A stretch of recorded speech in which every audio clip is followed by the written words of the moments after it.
रामचरितमानस में लिखते हैं, नवमी तिथि मधुमास वनिता शुक्ल पक्ष विदित हरि। जब भगवान गर्भ में आ गए, सुंदर चैत्र मास का महीना चल रहा है, शुक्ल पक्ष की नवमी, अभिजीत मुहूर्त में दिन के ठीक 12 बजे नारायण भगवान जो है माता कौशल्या के गर्भ से प्रकट हो रहे। बोलिए राघवेंद्र सरकार की। अभी राम भगवान आए हैं, इसलिए थोड़ी हिम्मत करके जोर से जयकार लगाओ, कन्हैया सरकार भी आने वाले है ना। अभी फोन आया था उनका, पंडित जी की बात बता रहे थे कि कुछ देर है, अभी आधे घंटे का समय हमारे बीच में कन्हैया जी आने वाले और आएंगे तभी जब आप जोर से जयकार लगाओगे। राम भगवान का जयकार है, जोर से लगाइए। बोले राघवेंद्र सरकार की। राघवेंद्र सरकार प्रकट हुए। यहाँ पर श्री सुखदेव जी महाराज सम्राट कर्मयोगी राजा परीक्षित से कहते कि हे राजन, भगवान का जन्म हुआ। जन्म लेते ही भगवान ने सबसे पहले ताड़का का उद्धार किया है और श्री राम भगवान विद्या अध्ययन करने के लिए गए। गुरु कहे गए पढ़न रघुराई, अल्पकाल विद्या समाई। अल्प समय में ही सारी विद्याओं को भगवान ने अर्जित कर लिया है और अपने महल में आ गए। आज भगवान श्री राम भगवान विश्वामित्र जी के साथ गए हैं और मारी चादी राक्षसों को मारा है। और देखिए श्रीमद् भागवत कथा में तो रामचरित की कथा जो है सिर्फ एक श्लोक में है, पर संक्षिप्त में आप सभी को श्रवण करा देते हैं क्योंकि समय भी कम है। कन्हैया सरकार का जन्म भी होना है और सायंकाल भी होने वाली, सभी अपने अपने घर को प्रस्थान करते हैं। सभी जानते हैं कि रामचरितमानस में भगवान श्री राम का जन्म हुआ। राम जी का जन्म हुआ तो विद्याध्ययन करने के बाद रामचरितमानस सभी को आ, परंतु जो नहीं पता वो इस कथा के माध्यम से आप श्रवण कर लो तो अच्छी बात। तो कहते हैं कि विश्वामित्र जी के साथ जब भगवान श्री राम गए तो महाराज जनक ने धनुष युद्ध का आयोजन किया, सीता स्वयंवर किया। तो आप लोगों के मन में कभी विचार आया कि जब राजा जनक ने जब स्वयंवर किया तो बड़े बड़े राजा महाराजों को बुलाया था ना स्वयंवर में, तो ये बताओ महाराज दशरथ को क्यों नहीं बुलाया? दशरथ जी गए थे क्या स्वयंवर में? जब राजा जनक ने स्वयंवर किया तो महाराज दशरथ को नहीं बुलाया गया था। क्यों? उसकी कथा भी मैं आपको श्रवण करा देता हूँ, बहुत कम लोग जानते हैं। कहते हैं कि जो राजा जनक थे परम विद्वान थे, वेद शास्त्रों का अच्छा अध्ययन था महाराज जनक को। तो महाराज जनक के राज्य की एक कन्या जो है किसी दूसरे गांव में ब्याही गई, तो वह कन्या कुछ दिन के लिए महाराज जनक मतलब अपने मायके आ गए। तो उसके पति ने सोचा कि बहुत दिन हो गए हैं, इसलिए चलो अब अपनी पत्नी को वापस लेकर आ जाते हैं। तो जब जनकपुरी जाते हैं तो कहते हैं बीच में एक नदी पड़ती है। तो उस व्यक्ति ने देखा कि उस नदी में कीचड़ है, दलदल है, उसमें एक गाय जो है उस दलदल में फंसी हुई है और उसे निकालने का प्रयास भी किया जाए तो वह नहीं निकल सकती थी, निकालेंगे तो उसकी मृत्यु हो जाएगी। तो उस व्यक्ति ने सोचा कि इस गौ माता को निकालने से अच्छा क्यों ना हम नदी पार कर जाए। तो उस व्यक्ति ने क्या किया, उस गाय के ऊपर अपना चरण रखा और चरण रखकर नदी उस पार जाने की इच्छा व्यक्त की। और जैसे ही अपना चरण उस गौ माता पे रखा तो गौ माता को क्रोध आ गया, उस गौ माता के प्राण निकलने लगे। गौ माता ने श्राप देते उस व्यक्ति से कहा कि अरे मूर्ख, जिस प्रयोजन से जिसको तू लेने जा रहा है, यदि उस नारी की यदि नजर तेरे ऊपर पड़ जाएगी तो समझ ले तेरी दोनों आंखें जो है नष्ट हो जाएगी। जब श्राप दे दिया, अब वह व्यक्ति जनकपुरी पहुंचा। अब जनकपुरी जब पहुंच गया तो जाकर अपने ससुराल के जो ससुराल यहाँ पे थी वहां पर मुख्य द्वार पर पीठ देकर बैठ गया। अब जब पीठ देकर बैठ गया तो सभी आए, सबने पूछा कि क्या बात है, दामाद पीठ दे के बैठे। पत्नी आई, पत्नी ने पूछा स्वामी क्या बात है, ऐसे क्यों बैठे हो? कहा कि जब मैं रास्ते में आ रहा था तो मुझे गौ ने श्राप दे दिया। पूरा पूरा वृत्तांत सुना। वह नारी कहने लगी कि प्रभु ये बताओ, मैं तो पतिव्रता हूँ, आपकी पत्नी हूँ। यदि मेरा पतिव्रत सत्य होगा तो ऐसा कदापि नहीं हो सकता। आप मुझे देखिए। ऐसे ही उस व्यक्ति ने अपनी पत्नी को देखा तो कहते हैं कि उसकी दोनों आंखें जो है पधार गई, नष्ट हो गई। अब यह बात सबको पता चली, सब महाराज जनक के पास पहुंचे। क्यों? क्योंकि राजा जनक जो थे बड़े विद्वान थे। राजा जनक ने अपना ध्यान धारण किया। ध्यान धारण करके मन में सोचने लगे। तब पता चला, उन्होंने सभी गांव वासियों से और उस व्यक्ति के घर वालों से कह दिया कि देखो, यदि कोई पतिव्रता स्त्री हो, क्या कहा, यदि कोई पतिव्रता स्त्री हो और वह छलनी में गंगा जल लाए, यदि उसका पतिव्रता धर्म सत्य होगा तो छलनी में गंगा जल आ जाएगा और गंगा जल लाकर वह गंगा जल इस व्यक्ति की यदि आंखों में यदि छींटा मार देगी तो उसकी आंखें नेत्र जो है पुनः इसे प्रदान प्राप्त हो जाएगी।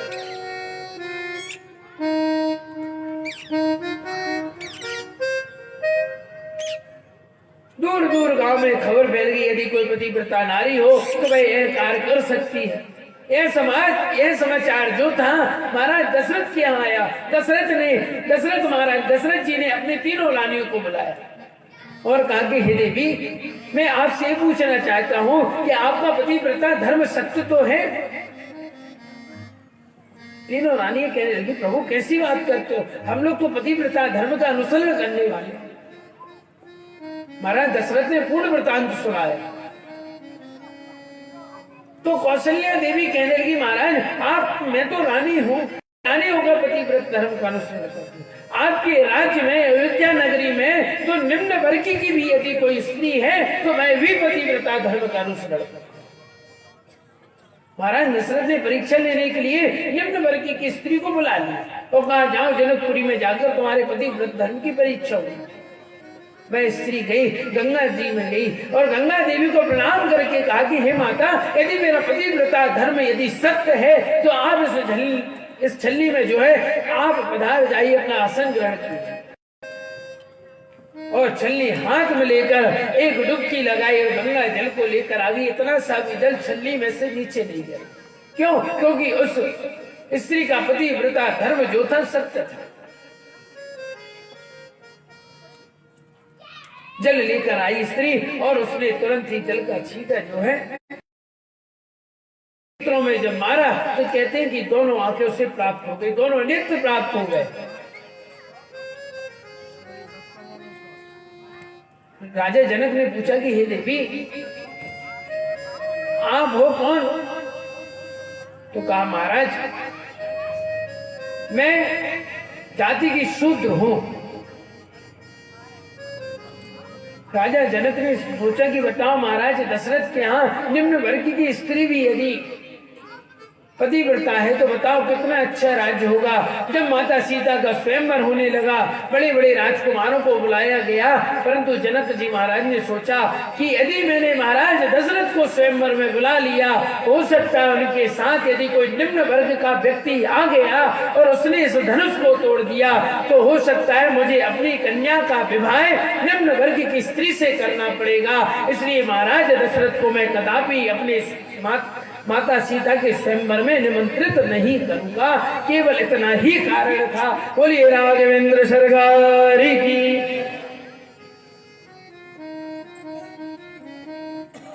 बड़े बड़े राजकुमारों को बुलाया गया। बस विश्वामित्र जी के साथ विश्वामित्र जी के साथ भगवान श्री राम स्वयंवर में पहुंचे। भगवान श्री राम ने बड़े बड़े राजाओं के मान को मर्दन करके, मान का मर्दन करके शिव जी के दिए हुए धनुष को उठा लिया और उठाकर उस धनुष को जिस प्रकार गन्ने को तोड़ा जाता है, ऐसे पल भर में जैसे अपनी पलक झपकती इतने में ही धनुष को तोड़ दिया। बोली श्री राघवेंद्र सरकार की। इस प्रकार लक्ष्मी स्वरूपा माता सीता को प्राप्त किया है। भगवान श्री राम ने परशुराम जी का धर्म नष्ट किया। के वचन को निभाने के लिए, सत्य करने के लिए, वनवास स्वीकार करने के लिए वन में वनवास स्वीकार किया। वन में जाकर रावण की बहन शूर्पणखा को विरूप किया और उसके बाद पक्षपाती, खर, दूषण, तृष्णा आदि का भगवान श्री राम ने वध किया, राक्षसों को मार डाला। फिर रावण ने मारीच की सहायता से कपट करके माता सीता का हरण किया। दोनों भाई माता सीता के वियोग से वन में भटकने लगे।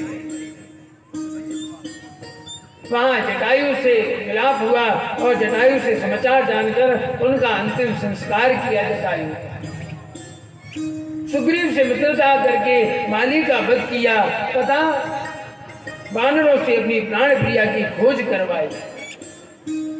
भगवान शंकर की स्थापना करके सेतु बांधकर अपनी सेना के साथ लंका में प्रवेश किया और अपने दूतों को भेजकर दुष्ट तथा कामी रावण को समझाने का बहुत प्रयास किया। फिर भी रावण के ना मानने पर रावण के भाई कुंभकर्ण, इंद्रजीत, मेघनाथ आदि चतुरंगिनी सेना सहित सभी का श्रृंगार करके भगवान श्री राम ने रावण का वध कर दिया है। आज विभीषण को लंका का राजा बना दिया और भगवान श्री राम माता सीता सहित विमान में बैठकर अपनी राजधानी में आ और हनुमान जी से कहा कि आप कलयुग में ही वास करोगे। कलयुग में प्रत्यक्ष देवता हैं हनुमान जी, प्रत्यक्ष रूप में दर्शन देते हैं और कहा जाता है भी हम आपको गंगा देवी के प्रकट की कथा सुना रहे हैं। गंगा देवी भी जो आई है ना, वह बस कलयुग तक है। कलयुग जैसे ही समाप्त होगा, आप समझ जाना, जिस दिन गंगा देवी, सरस्वती देवी, जैसे आप इलाहाबाद में देखते हो गंगा जमुना का संगम है, सरस्वती देवी विलुप्त है, ऐसे ही जिस दिन गंगा देवी सूख जाए, विलुप्त हो जाए, समझ जाना कि कलयुग का अंतिम समय आ गया है, ऐसा शास्त्र कहता है। इस प्रकार भगवान श्री राम आए। भगवान श्री राम का राज्याभिषेक हुआ, राज सिंहासन पर बैठाया गया। श्री सुखदेव जी महाराज सम्राट कर्मयोगी राजा परीक्षित से चंद्रवंश का वर्णन करते हुए कहते हैं कि ब्रह्मा जी जो थे, ब्रह्मा जी के पुत्र हुए अत्रि। उन्हीं अत्रि के नेत्रों से अमृतमय चंद्रमा का जन्म हुआ। ब्रह्मा ने चंद्रमा को ब्राह्मण, औषधि और नक्षत्रों का अध्ययन कराया। एक बार बलपूर्वक चंद्रमा ने अपनी गुरु पत्नी बृहस्पति जी की पत्नी तारा का हरण कर दिया, परंतु देवगुरु के बार बार याचना करने पर चंद्रमा ने गुरु पत्नी को वापस कर दिया और देवताओं और दानवों में देव संग्राम छिड़ गया। अब शुक्राचार्य जी ने बृहस्पति का पक्ष ले लिया और देवराज इंद्र ने देवताओं के साथ बृहस्पति का पक्ष लिया। यहाँ पर श्री सुखदेव जी महाराज सम्राट कर्मयोगी राजा परीक्षित से चंद्रवंश का वर्णन करते हुए पुरु वंश की कथा का श्रवण कराते हैं। इसी में राजा दुष्यंत की कथा आती है और भरत वंश के वर्णन को करते हुए राजा रंतिदेव की कथा सुनाते हुए यहाँ पर श्री सुखदेव जी महाराज नवम स्कंद का समापन करते हैं। आइए नवम स्कंद में भगवान श्री राम का चरित्र है। भगवान श्री राम की गुणगान को हम कुछ देर गुनगुनाते हैं, फिर भगवान श्री कृष्ण के प्राकट की कथा होगी। बोलिए श्री राघवेंद्र सरकार की। वो मेरे अवध बिहारी राम बना दो बिगड़ी मेरी। वो मेरे अवध बिहारी राम बना दो बिगड़ी मेरी, मेरे अवध बिहारी राम बना दो बिगड़ी मेरी।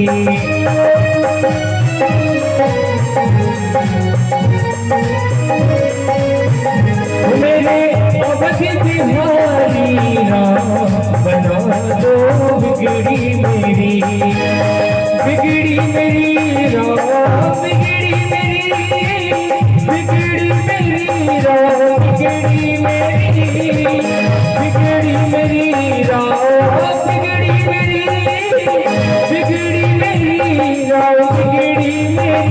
मेरे शाम सलोने सरकार बना दो बिगड़ी मेरी, मेरे शाम सलोने सरकार बना दो बिगड़ी मेरी।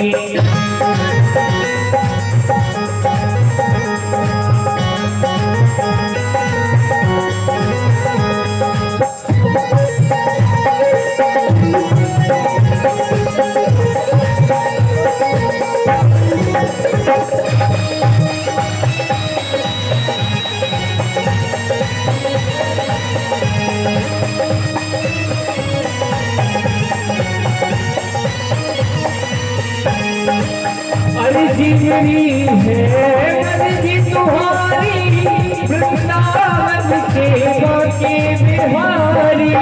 अर्जी है मेरी मर्जी तुम्हारी, वृंदावन के बाके बिहारी।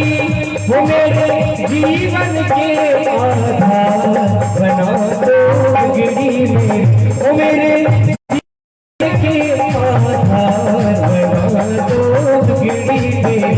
मेरे शाम सलोने सरकार बना दो बिगड़ी मेरी।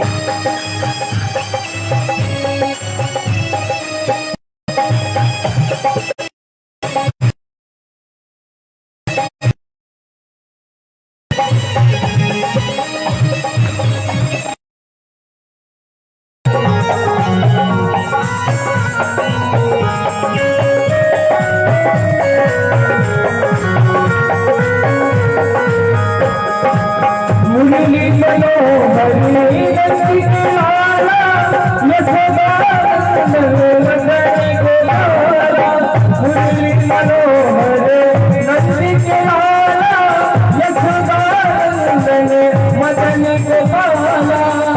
मेरी बिनती है बना दो बिगड़ी मेरी, मेरे शाम सलोने सरकार बिगड़ी मेरी, मेरे शाम सलोने सरकार बना दो बिगड़ी मेरी।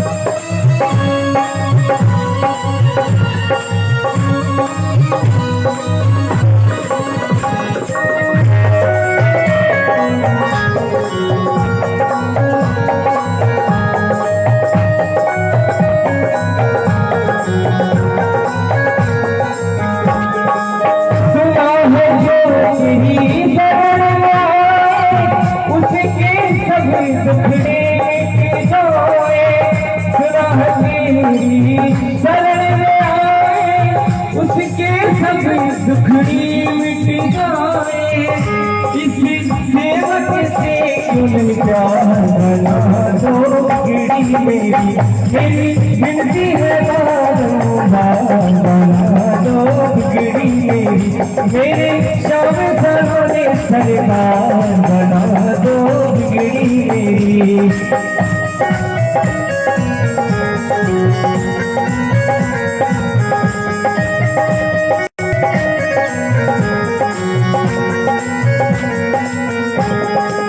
बिगड़ी मेरी शाम बिगड़ी मेरी, बिगड़ी मेरी शाम बिगड़ी मेरी, बिगड़ी मेरी शाम बिगड़ी मेरी, बिगड़ी मेरी शाम बिगड़ी मेरी, मेरे शाम सलोने सरकार बना दो बिगड़ी मेरी। के पास बना दो बिगड़ी मेरी, मेरे श्याम सरोदे सरकार बना दो बिगड़ी मेरी, बना दो बिगड़ी मेरी, बना दो बिगड़ी मेरी, बना दो बिगड़ी मेरी।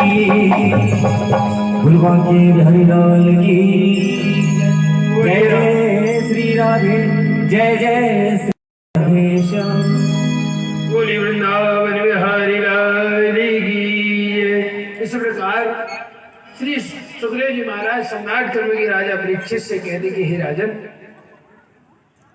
मैंने तुम्हें सूर्य वंश चंद्र वंश का वर्णन सुनाया, अब तुम्हें क्या श्रवण करना है? कहा महाराज, आपने मुझे चंद्रवंश सूर्यवंश सुनाया, मुझे बहुत अच्छा लगा, परंतु आपने मुझे कृष्ण कथा नहीं सुनाई। हे प्रभु, मैं अब कृष्ण कथा श्रवण करना चाहता हूँ। मैं यह कहना चाहता हूँ महाराज, मेरे परवाह जो थे पांडवों के पास क्या था? छोटी सी सेना, 5 भाई। कौरवों की सेना गुरु जी, कौरवों की सेना बहुत बड़ी थी, सागर के समान थी, और मेरे बाबा पांडव केवल 5 भाई थे। फिर भी भगवान श्री कृष्ण ने हमारे 5 भाई की जो है रक्षा। हे प्रभु, अब तो मैं केवल कृष्ण कथा श्रवण करना चाहता हूँ। श्री सुखदेव जी महाराज कहने लगे कि हे राजन, मैंने श्रोता बहुत देखे पर तुम्हारे ऐसा श्रोता नहीं देखा। क्यों? क्योंकि कथा निरंतर चल रही, 4था दिवस, 4th दिवस चल रहा है, ना अन्न ग्रहण किया ना जल ग्रहण किया। बिना अन्न जल पान के कथा श्रवण कर रहे हैं परीक्षित राजा। सुखदेव जी महाराज कहने लगे कि हे राजन, अब कुछ तो ग्रहण कर लो। यहाँ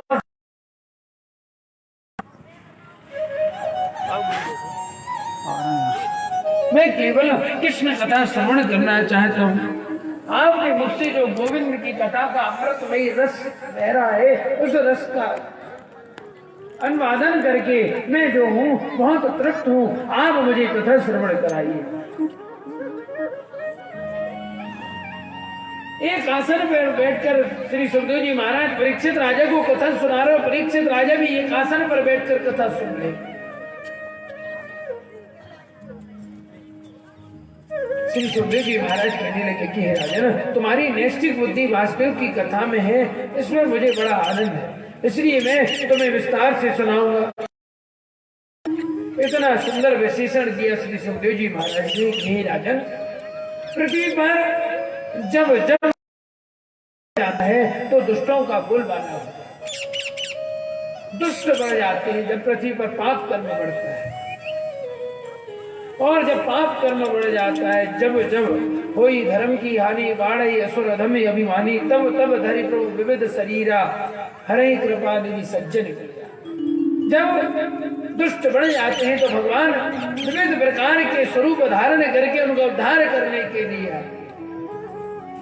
आज पृथ्वी देवी ने गौ का रूप धारण किया और देवताओं के पास जाकर बोली कि हे प्रभु, यदि इसी प्रकार के पाप कर्म होते रहे तो मैं पुनः रसातल में चली जाऊं। अब मुझसे बर्दाश्त नहीं होता, पृथ्वी के मन में बड़ा दुख है। देवताओं ने ब्रह्मा जी से जाकर प्रार्थना की कि हे प्रभु, आप कुछ करिए।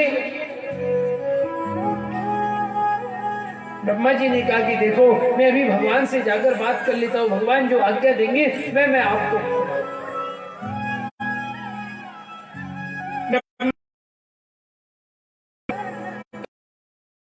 भगवान के पास गए, कहने लगे कि हे प्रभु, पृथ्वी पर जो है अब दुष्टों का बोलबाला बढ़ गया है, यदि अब आप अवतार धारण कीजिए। यहाँ पर भगवान बड़ा सुंदर वरदान देते हुए ब्रह्मा जी से कहते हैं, वसुदेव विग्रहे साक्षात भगवान पुरुष परः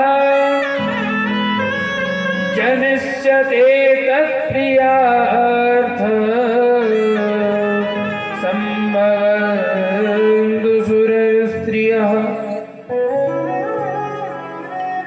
भगवान कहते कि हे ब्रह्मा जी, मथुरा में वसुदेव नाम के राजा होंगे। वसुदेव जी की जो पत्नी देवकी है, देवकी के गर्भ से नारायण के रूप में मैं अवतार धारण करूंगा।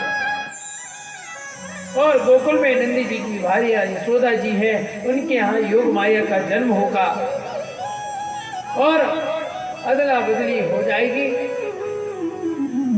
और मेरा लालन पालन पोषण जो है गोकुल में होगा। और आप सबके कष्ट की जो निवृत्ति है वह मेरे अवतार होने से हो जाएगी। लेकिन हमारा भी कुछ कर्तव्य, क्या कर्तव्य कि हमें भी अवतार, प्रभु के अवतार से पहले हमें भी जन्म लेना होगा, अवतार धारण करना होगा। हम भी भगवान के घर अवतार लेकर चले। मथुरा के बड़े यशस्वी राजा हैं जिनका नाम है उग्रसेन।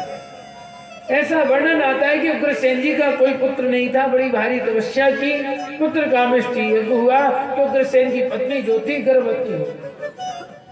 एक बार अपनी सहेलियों के साथ वन में गई तो वन में द्रुमिल नाम के राक्षस की दृष्टि पड़ गई।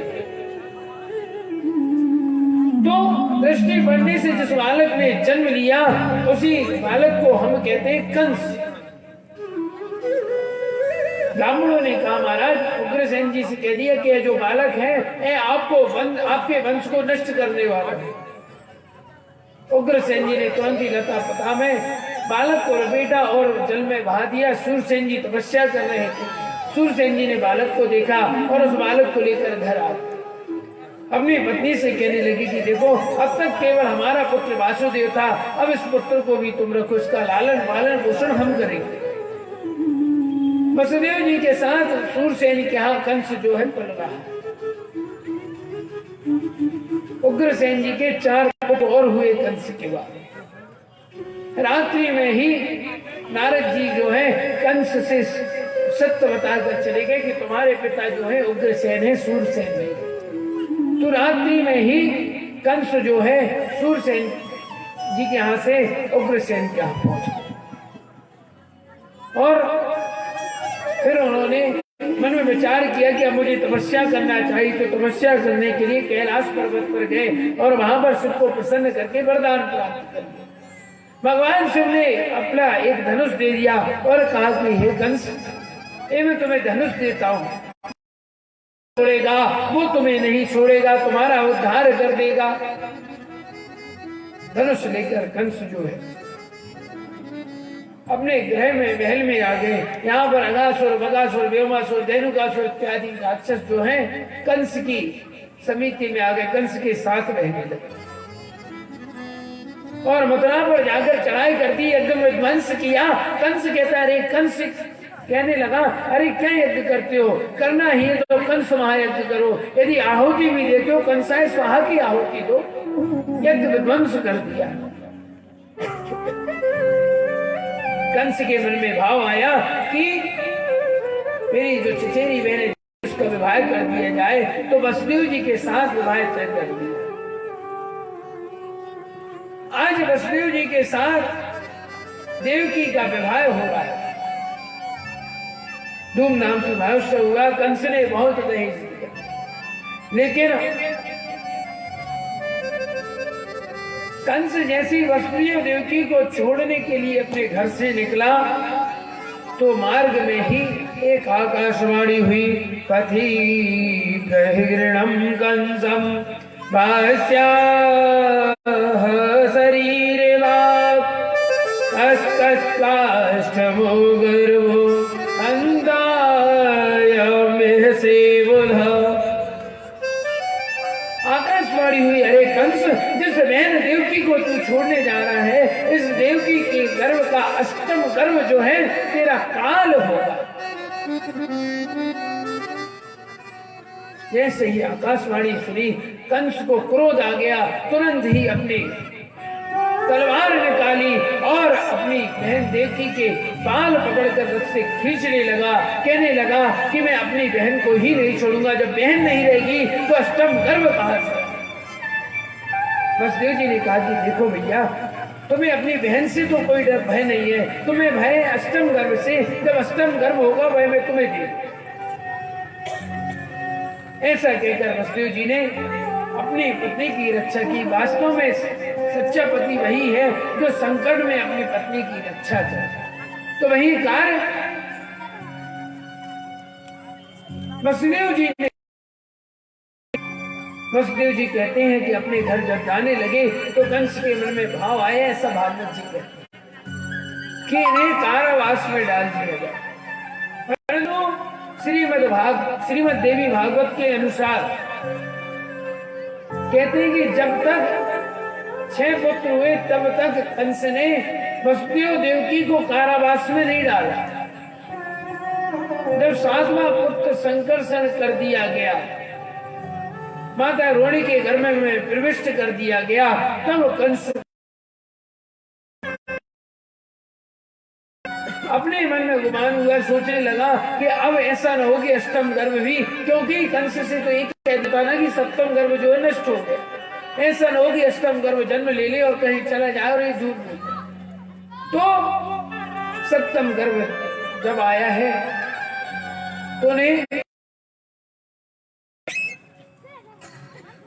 अब श्रीमद भागवत कथा कहती कि जब पहले पुत्र का जन्म हुआ है तो पहले पुत्र को लेकर वसुदेव जी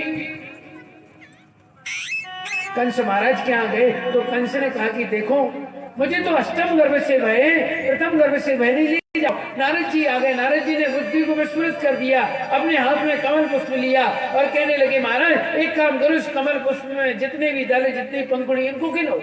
कंस ने गिना 1 2 3 4 5 6 7 8। अब 8 में जहां गिनती रुकी, कहा दूसरे वाले से करो, 1 2 3 4 5 6 7 8। इस प्रकार 8 बार उस नारद जी ने कंस से पंखुड़ियां गिनवाई।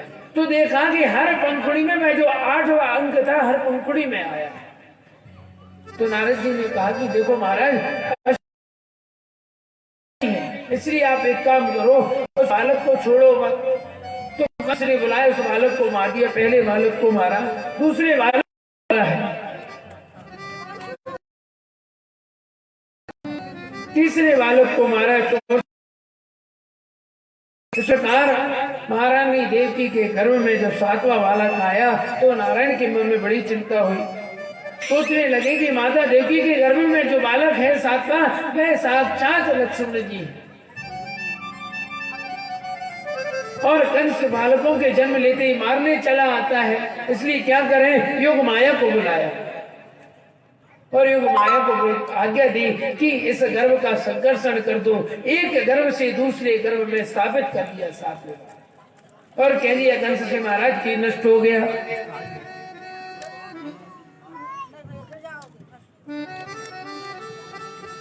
अब आज नारद जी जो है कंस के यहाँ पहुंचे और कहने लगे, महाराज देखो, अब अष्टम गर्भ आने वाला है, इसलिए अब आपको सचेत हो जाना चाहिए, अपनी सुरक्षा बढ़ा दो। तो कहा, महाराज भाई कैसे होगा, कैसा होगा? तो कहा, देखो, काला काला होगा, मुन्ने वाला होगा, और यहाँ तक कि मैं तुम्हें मारने वाला होगा। जैसे ही कंस से कहा, कंस अब भयभीत होने लगा। नारद जी कहने लगे कि महाराज कंस, आकाशवाणी ने कहा था कि देवकी का 8वां गर्भ तुम्हारा काल है, मैं 8वां गर्भ आने वाला है। जैसे कंस ने सोचा काला होगा, तो जो भी काली वस्तु कंस को दिखाई देती थी, कंस भयभीत हो जाता था, डर जाता था। 20,000 सैनिक बुला लिए। 20,000 सैनिकों से कहा कि देखो, चारों ओर कारागार को जो है, कारागृह को घेर दो। क्यों? क्योंकि वह बालक जो है जन्म लेते ही भागने ना पाए, पूरी सुरक्षा कर दो। सैनिकों ने आश्वासन दिया, महाराज क्यों घबराते हो, हम सब आपकी सुरक्षा में खड़े होंगे। भगवान अष्टम गर्भ में माता देवकी के गर्भ में आए। धीरे धीरे भादों का महीना आ रहा है, कृष्ण पक्ष की अष्टमी तिथि, दिन बुधवार, रोहिणी नक्षत्र,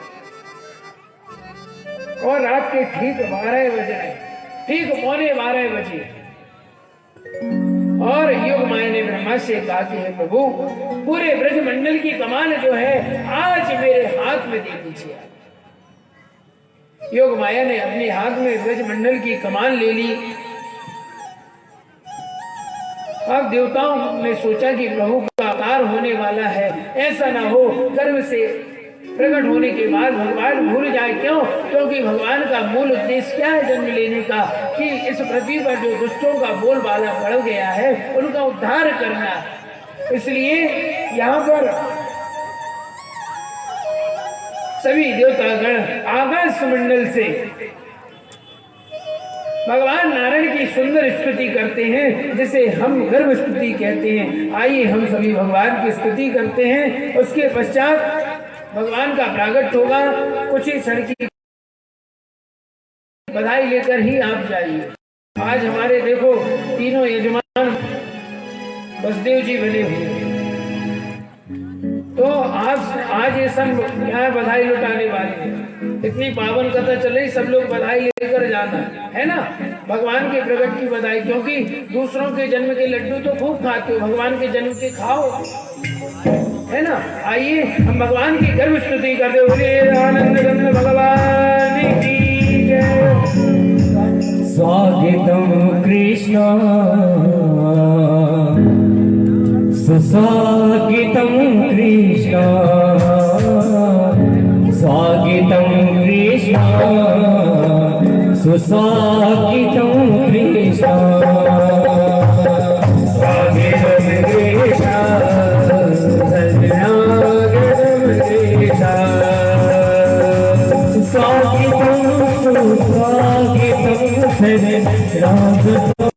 कृष्ण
कृष्ण स्वागतम कृष्ण स्वागतम कृष्ण स्वागतम कृष्ण स्वागतम कृष्ण प्रणामगतम कृष्ण सुस्वागतम कृष्ण शरणागतम कृष्ण।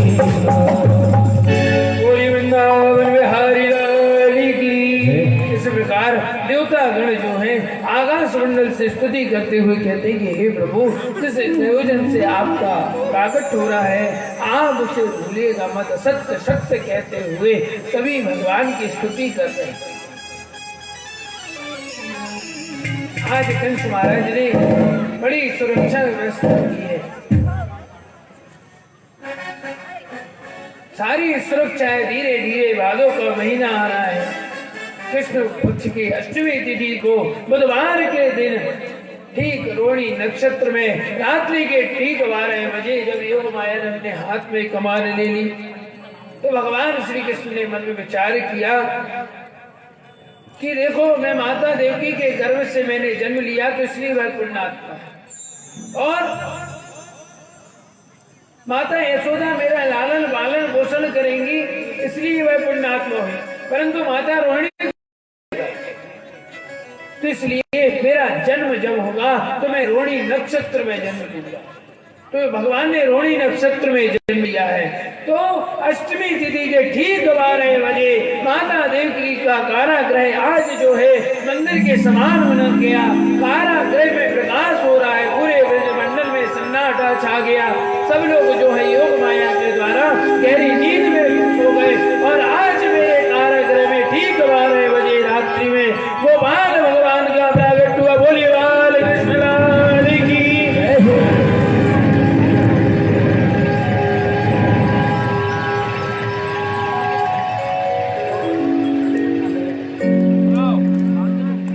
इस प्रकार कमल नयन चतुर्भुज नारायण भगवान बालक का रूप धारण करके वसुदेव देवकी के समक्ष प्रकट हो गए। वसुदेव देवकी दोनों हाथ जोड़कर दर्शन कर रहे हैं। शंख चक्र गदा पद्म धारण करके भगवान आए हैं। सुंदर झांकी का दर्शन किया। इस प्रकार देवकी माता कहती कि हे प्रभु, मेरा कितना बड़ा सौभाग्य है। किन शब्दों में मैं अपने भाग्य का बखान करूं। आप मेरे यहाँ अवतरित होकर आए हैं। आज मेरे घर आया है, मेरा सौभाग्य है। भगवान कहने लगे कि हे माँ, आपको याद नहीं है स्वयं भव मनवंतर में आप लोगों ने मेरी घर तपस्या की और कहा था कि मेरे जैसा पुत्र चाहिए। तो उस समय में आपका बेटा कृष्ण गर्भ बनकर, दूसरी बार आप कश्यपति की बने तो वामन भगवान बनकर आया। इस बार वसुदेव देवकी बने तो मैं कृष्ण बनकर आया। दिव्य स्तुति की है। देवकी वसुदेव ने दोनों के नेत्रों से अश्रु निकलने लगे। भगवान ने कहा कि देखो माता, हमारे मामा कंस को पता चल जाएगा तो वह मुझे मार देंगे, इसलिए एक काम करो, मुझे गोकुल पहुंचा। और गोकुल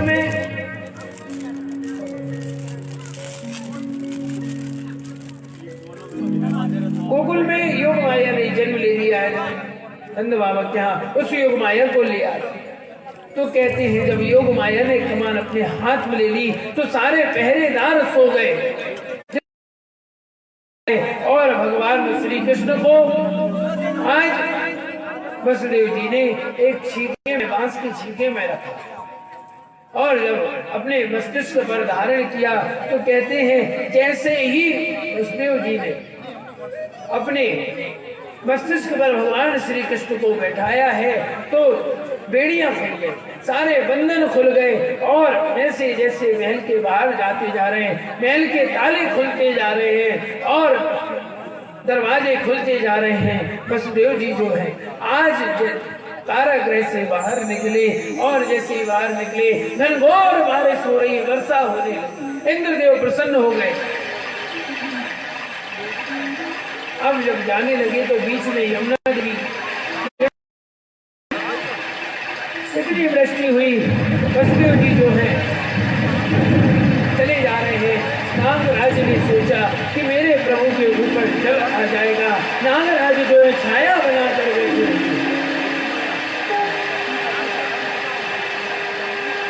छाया बनाकर बैठे हुए हैं। और जैसे ही जल में प्रवेश किया यमुना जी के जल में, यमुना देवी कहने लगी कि बताओ मेरे पति का प्रागट्य हुआ है,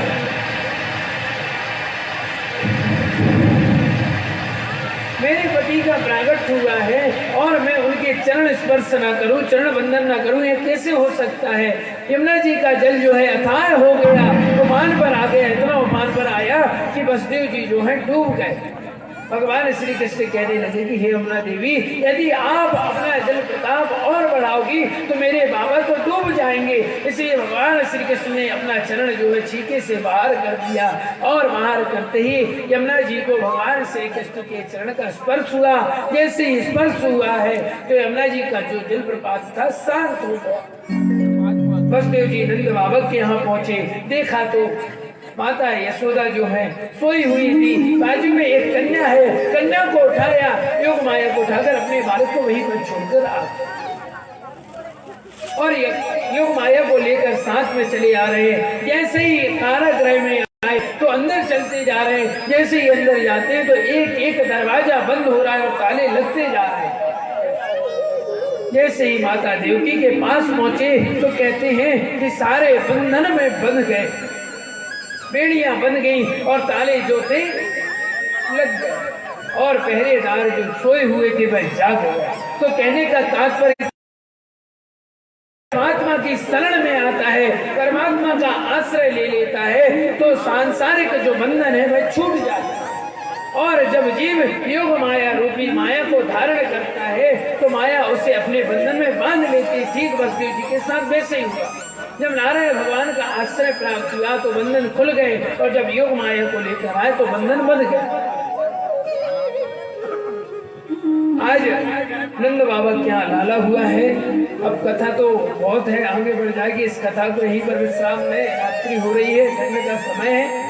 आइए हम नंदोत्सव मनाते हैं। नंद बाबा के यहाँ लाला का जन्म हुआ है, भगवान श्री कृष्ण प्रकट हुए हैं। भगवान श्री कृष्ण की बधाई लीजिए आप सभी और आरती प्रसाद ग्रहण करके जाइए। कल गोवर्धन नाथ की पूजा होगी, कल एकादशी भी है।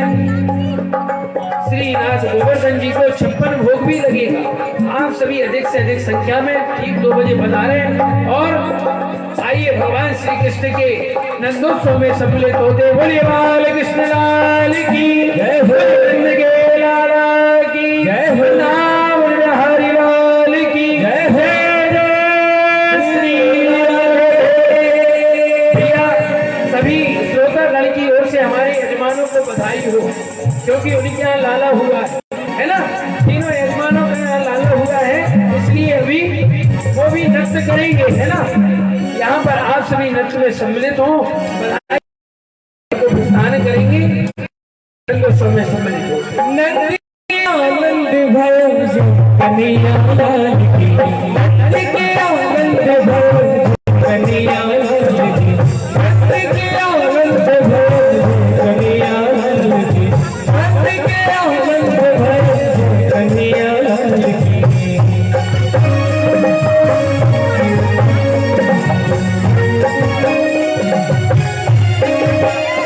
देखिए जय कन्हैया लाल की, जय गिरधरी गोपाल की, जय कन्हैया लाल की, जय गिरधरी गोपाल की, आनंदी उमंग भोज कन्हैया लाल की, आनंदी उमंग भोज कन्हैया लाल की। हमारे पार्टी को कितनी खुशी नृत्य कर रहे हैं, नृत्य की प्राप्ति हुई है, इसलिए आपके भी तो कन्हैया है, आप क्यों शर्म कर रहे हो। अपने यहाँ बच्चों की शादी में तो बहुत रचते हो, यहाँ का है कि शर्म। दोनों हाथ उठा के बोलिए।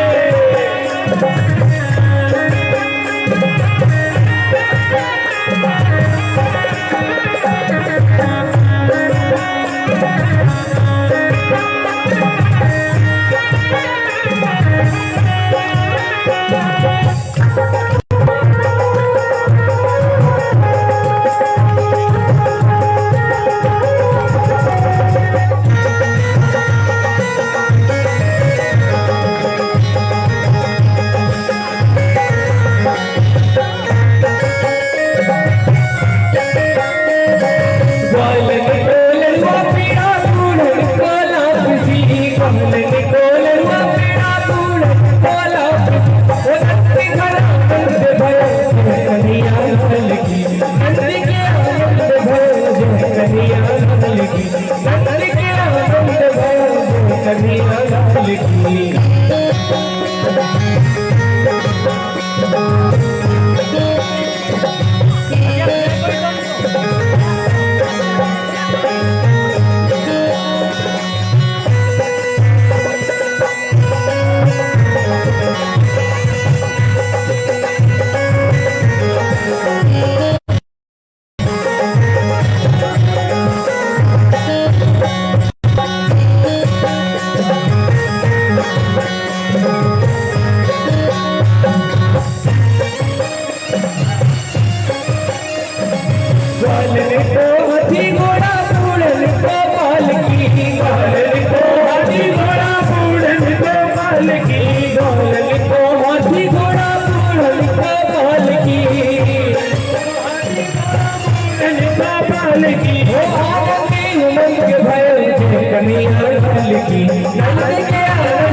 भगवान कृष्ण भगवान की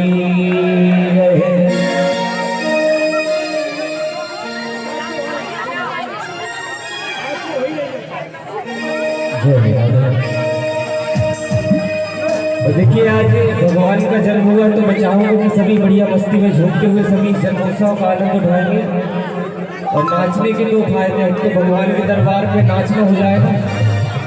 दूसरी चीज जिनको ठंडी लग रही है ठंडी लगेगी इसलिए सभी डांस करती हुए सभी नाचती हुए भगवान के दरबार में कहेंगे लाल जाओ है बिरज में लाल जाओ है लाल जाओ है बिरज में लाल जाओ है वो ब्रज में है नहीं जय जय नंद घर लाल जाओ है वो ब्रज में है नहीं जय जय नंद घर लाल जाओ है लाल जाओ है लाल जाओ है नंद घर लाल जाओ है लाल जाओ है नंद घर लाल जाओ है वो ब्रज में है जय जयकार नंद जाओ है वो ब्रज में है जय जयकार नंद घर लाल जाओ है।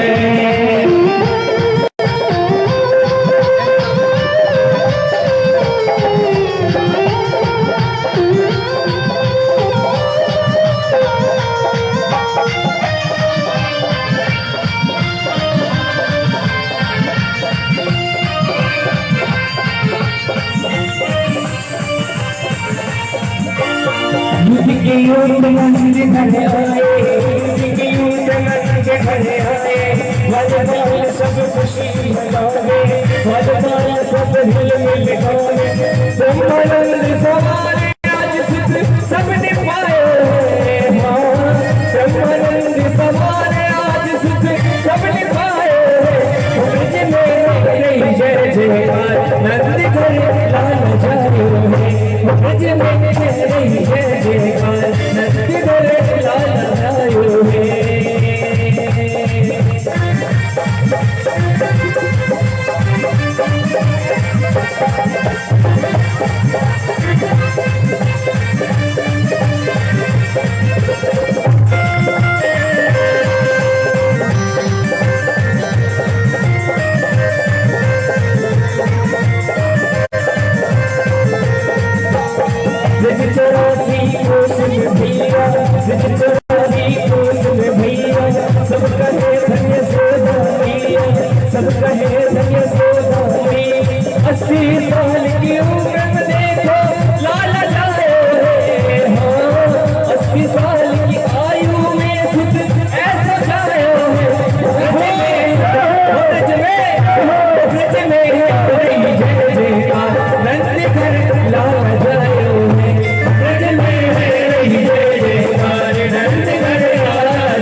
भाग गया भाग गया भाग गया मेरा दिलाला भाग गया मेरा दिलाला भाग गया।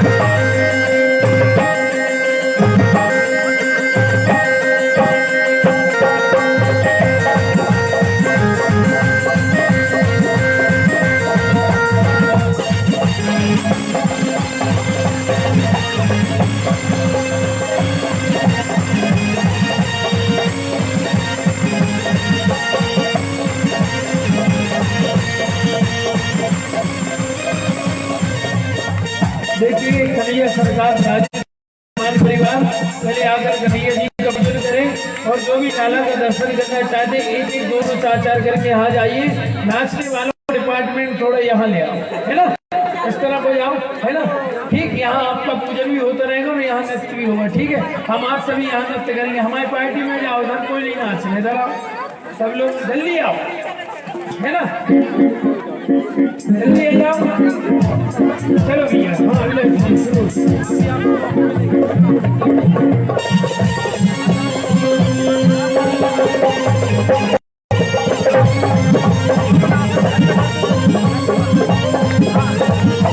कैसी सुहानी कैसी सुहानी कैसी सुहानी आज घड़ी आई हंस देते हैं तुमको बधाई हंस हंस देते हैं तुमको बधाई।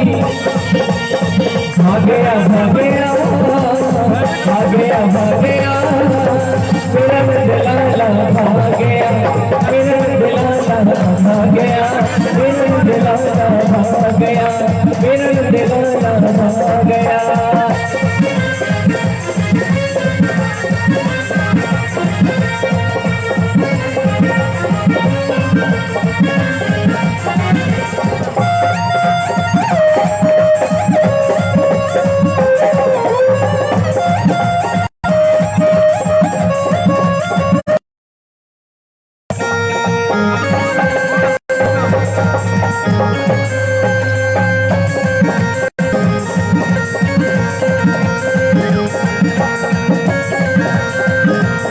निवेदन सबसे कि सभी लोग आरती के बाद प्रसाद लेकर ही हो जाए।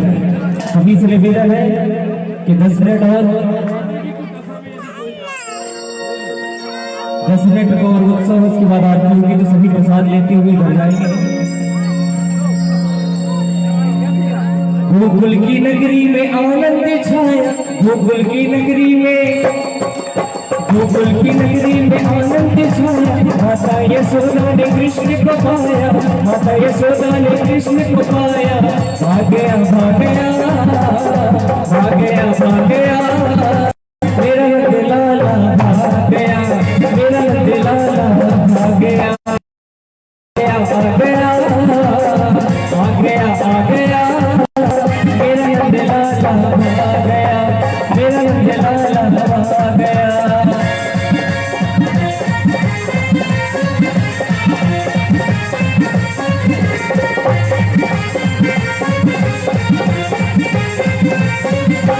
Happy birthday to you. Happy birthday to you. Happy birthday to you. Happy birthday to you. रंगीन गुब्बारों से सजाया है अपनी पावे कई केक लगाया है इसका चखेगा शाम हम सब बोलेंगे हैप्पी बर्थडे टू यू हम सब बोलेंगे हैप्पी बर्थडे टू यू हम सब बोलेंगे हैप्पी बर्थडे टू यू। एक बात बोल दूं क्या, बिल्कुल ऐसा नहीं लगा कि नरसिंहपुर में भगवान का जन्म हुआ। देखो खाने की ज्यादा पड़ी है भगवान के जन्म उत्सव में। पहले भगवान का पूजन कर ले, आरती हो जाएगी, तभी सबको प्रसाद मिलेगा, सभी इकट्ठा कर जाएंगे। 10 मिनट और सभी रुक के आरती के बाद ही घर जाएंगे, सभी मस्ती में झूठते हुए जाएंगे।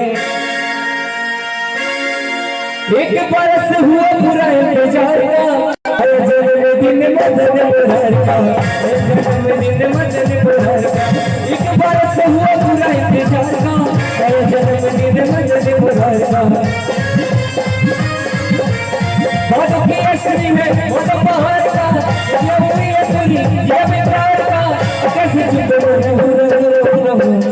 बोलेंगे हैप्पी बर्थडे टू यू, सब बोलेंगे हैप्पी बर्थडे टू यू, सब बोलेंगे हैप्पी बर्थडे टू यू, सब बोलेंगे हैप्पी बर्थडे टू यू।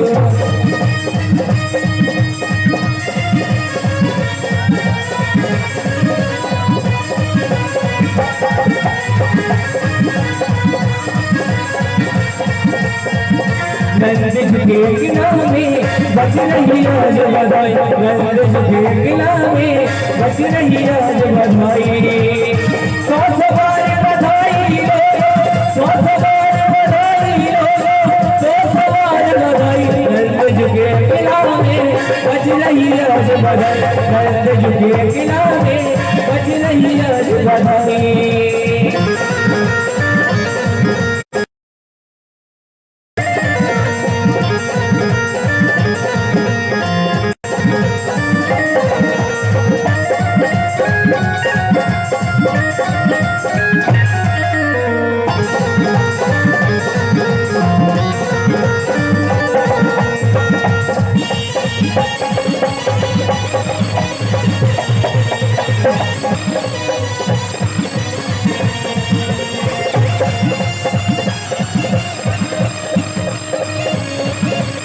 चमत्कार सा हो पहले तो हो गई बात निराली, चमत्कार सा हो पहले तो हो गई बात निराली।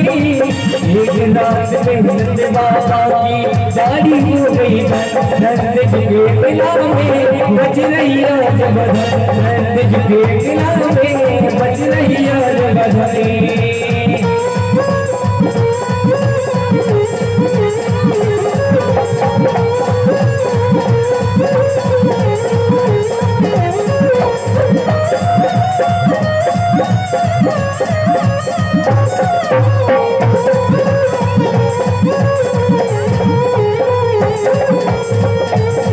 मेरी खुशियों का रहा ठिकाना, मेरी खुशियों का रहा ठिकाना, वो मेरे जैसा नहीं कोई भी दिया।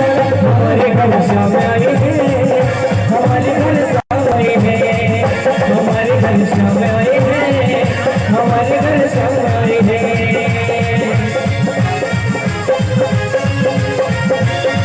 तेरे नाम की ओर चुनरिया, तेरे नाम की ओर चुनरिया, मैं तो नाचूं बीच बाजार में।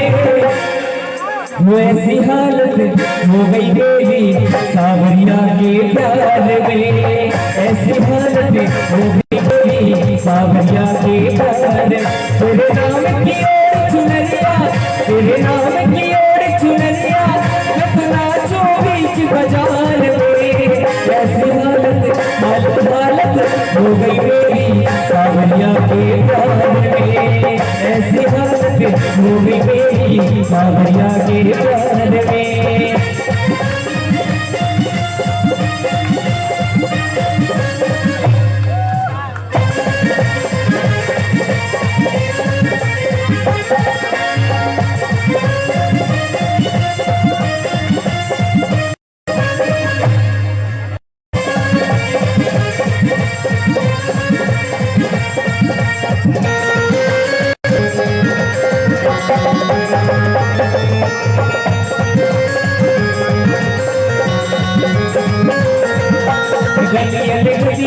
सूरज को कोई बता दे सावरिया, गलियन गलियन सूरज को कोई बता दे सावरिया।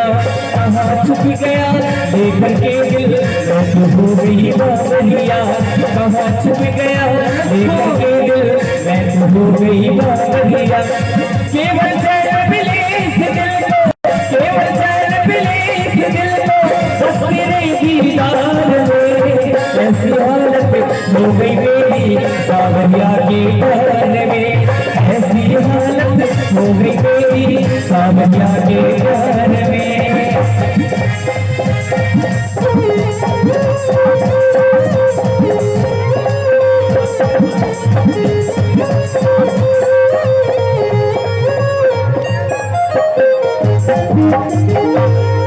हाँ, तो मैं यजमान परिवार से पूछना चाहूंगा कि अभी नंदोत्सव और मनाना है कि आप लोग की आरती की इच्छा है?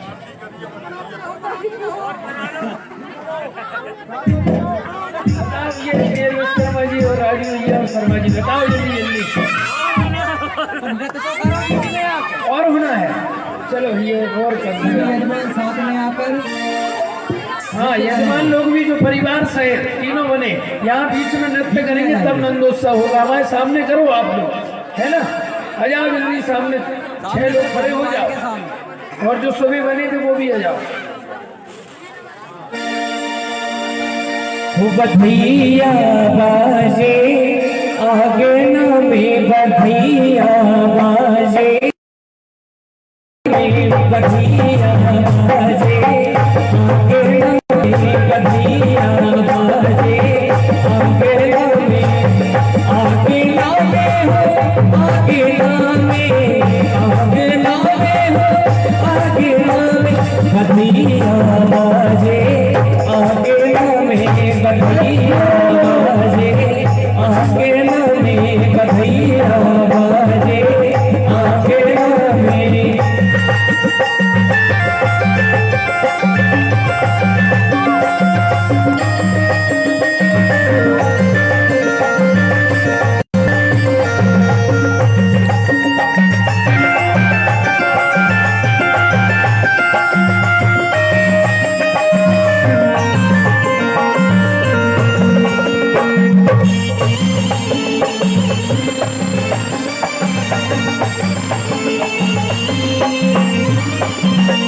न्योछावर श्री कृष्ण लला की, न्योछावर श्री कृष्ण लला की, न्योछावर श्री कृष्ण लला की। नहीं सको चचे हैं मांगने में, को नहीं सको चचे हैं मांगने में। बधिया बाजे आगे नवे, बधिया बाजे आगे नवे।